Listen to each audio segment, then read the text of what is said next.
Welcome to Vsb News Online for Tuesday, February the 24th. I'm Charles Webb. After many years of operating as one of the island's most popular charities, the Eliza Doolittle Society and its Daily Bread program has grown through an internal dispute that has cost its executive director her job. Vsb News' Brian Darby has the story. One of Bermuda's most successful charities, the Eliza Doolittle Society and its award-winning Daily Bread program, is reportedly embroiled in a boardroom confrontation that has led to veteran Executive Director Margaret Ward being dismissed from her job after 5 years. A source close to the situation has informed Vsb News that the relationship between the board and Mrs. Ward began to sour a few years ago, and several board members left rather than put up with the acrimonious meetings that ensued. Happily, the charity has continued to attract major donations from a wide range of donors and was awarded the Best of Bermuda award this past year for being the island's most effective charity. Our source revealed that the charity is planning to move to a new home at Tivoli in Warwick, having decided to end an agreement between the charity and Mrs. Ward's father, who owns the previous headquarters warehouse in Paget, and let them use it for a nominal rent. It was reportedly the view of the board that the move would signal a good time to sever ties with Mrs. Ward, who first became involved when founder Tony Foster established the Eliza Doolittle Society at the turn of the century. Another feature of the confrontation has been the departure of a number of volunteers who helped run the Daily Bread program, although it is not clear whether this action was taken by the volunteers themselves or was instigated by the board, who are understood to be looking for younger people. Brian Darby reporting for Vsb News. Finance Minister Bob Richards took the side of the senior civil servants at the Chamber budget breakfast on Monday, claiming that they are being paid half what they could earn in the private sector, and earning an apology from Anchor Investments chief Nathan Kowalski, who had called for salary cuts at the top level of the civil service. It's a question of not just lopping off the heads of higher earning public servants. And I can tell you that some of the senior government employees, some of the responsibilities they have, if they were working for you guys, they'd be making twice what we pay them in government. It's real easy to stereotype people and to stereotype systems and positions. I would concur with the minister. I can tell you that some of the senior civil servants, they have very responsible jobs, and if they were working in the private sector, they'd be making twice what they're making in government. Twice. So, I want to not let people get too excited about this thing about, we can just nail senior civil servants and let the people who are not making anything and leave them alone. So it's not that simple. No, let me clarify. I think I wasn't clear. I think one of the things we found on the stage is that the performance reviews, and there's certain people that would have to be considered. I think I meant more of a private sector solution for those that aren't good performers.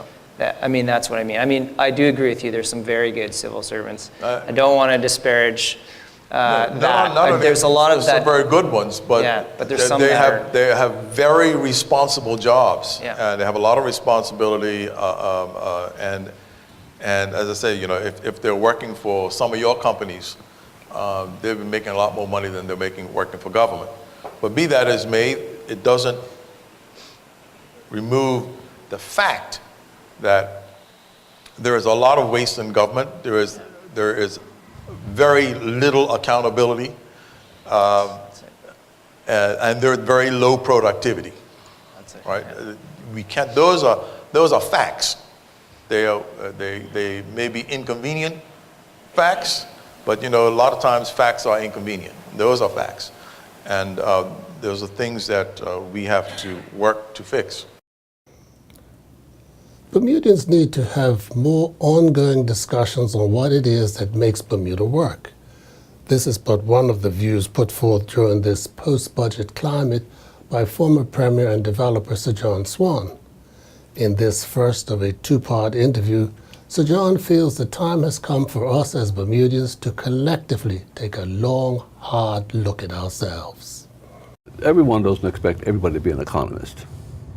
or evaluate of the budget, there are some fundamental numbers in the budget, like the GDP and the debt, and the commitments that the government has in the various departments. They are the fundamentals in the budget. And obviously, people read into budgets things that affect them. I mean, you know. And I think what we should do is, as a country, though, is have more of a discussion about it, more discussion about what is it that makes Bermuda work when you get down to it. And it's a very simple formula. We're not a country that has natural resources, so we depend upon human resources, goods and services, but mainly services because it's human driven. We've seen a shrinkage in our population. The budget says this. We've seen a shrinkage in our workforce. It's gone from about 40,000 down to about 30,000 people unemployed, 4,000 Bermudians unemployed, roughly, and 6,000 foreigners left the island, 25%. Our GDP reflects that because we're going from 7. Okay, well, those are the nerds. What can we do now to say, listen, I'm on board because I want to see Bermuda move forward? Well, you're asking me a sociological question. You're asking me to discuss an economic issue that has a sociological answer. Okay. If you want me to give you a sociological answer, I can simply say to you is the fact that if we play tug of war with each other based on the ideological, political discussions that go on and the projection of misinformation, ignorance, and personal attacks, if we could find a way in which we could say enough is enough and start to look at the principles of ideals and ideas so that we could produce things that better serve our people, then we will be a country that begins to rise up collectively. Tomorrow, Sir John questions whether we as Bermudians are as smart as we think we are. And we'll be back with more news right after this. The Marketplace Food Court is you and your family's one-stop shop. Start your day at the Breakfast Bar with omelets made to order and traditional Bermuda codfish breakfast. The chefs will cook lunch and dinner to your liking. Along with the salad bar, sandwich bar, sushi bar, and fruit bar, the Marketplace Food Court is your kitchen away from home. Every day is hassle-free with nutritious meals from the Marketplace Food Court. Visit us 7 days a week. Homemade cooking, quality service, all at prices you can count on.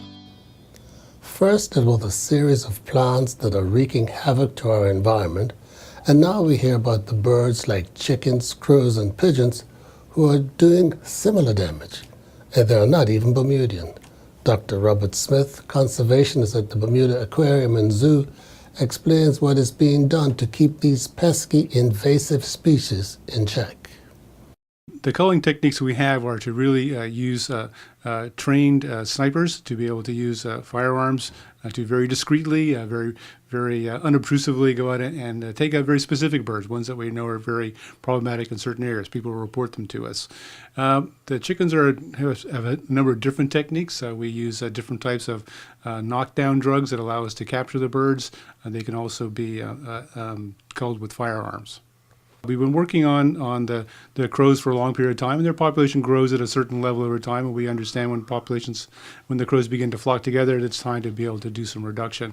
Pigeons are a bit more problematic because they are fairly well spread around, although they do aggregate in Hamilton, but you can't cull in Hamilton, so you have to look when they return to their nest sites.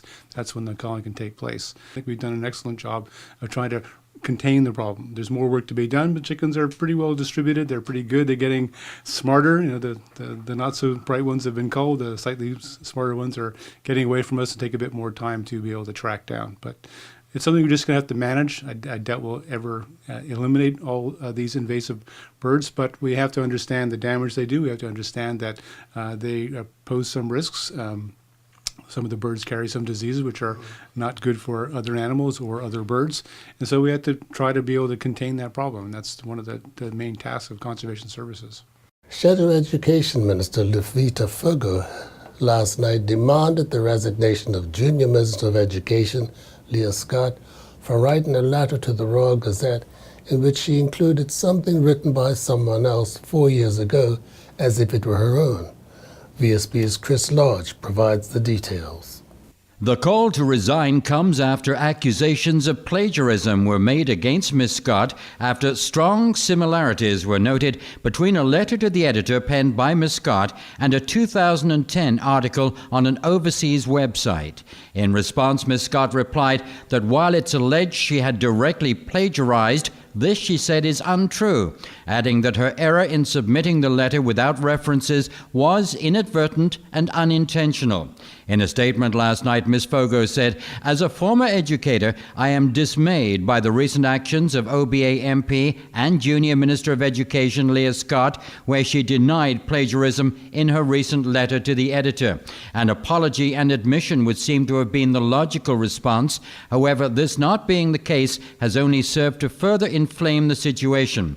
And she asks, how would a student deem this behavior? Does she pass the test? Would an honor student retain such a title if she was found to have plagiarized? I would hope that after the strong negative reaction to MP Scott's less than acceptable explanation, that she will do the honorable thing and relinquish the title of Junior Minister for Education. I'm Chris Lodge, VSB News. And now we turn to Earl Baisden with the latest from the sports desk. The Bermuda Cricket Board's executive has ratified a cricket committee's recommendations related to the domestic cricket season. First Vice President Neon Steed explains.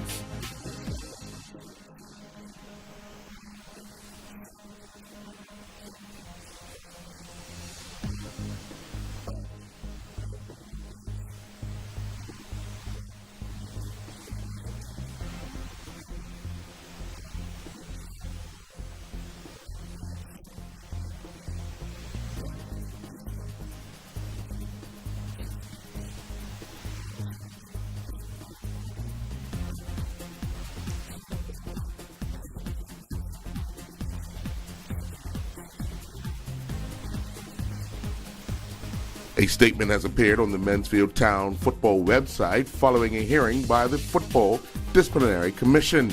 A football disciplinary commission has fined Mansfield Town the sum of £6,000 for fielding an unregistered player, namely Reggie Lamb, in the club's League 2 match against Exeter City on January 17th, which Mansfield lost 3-2. The FDC ruled that £4,500 of that sum should be suspended for a period of 12 months, with Mansfield Town also being ordered to pay the cost of the commission. A spokesperson for the club is quoted as saying the club believes that we had a fair hearing by the Football Disciplinary Committee and the outcome reflects the honest administrative mistake made in mitigating circumstances. A total of 27 goals were scored over the last week and weekend in the Premier and First Divisions. 12 goals came in the Premier Division, while 15 were scored in the First Division.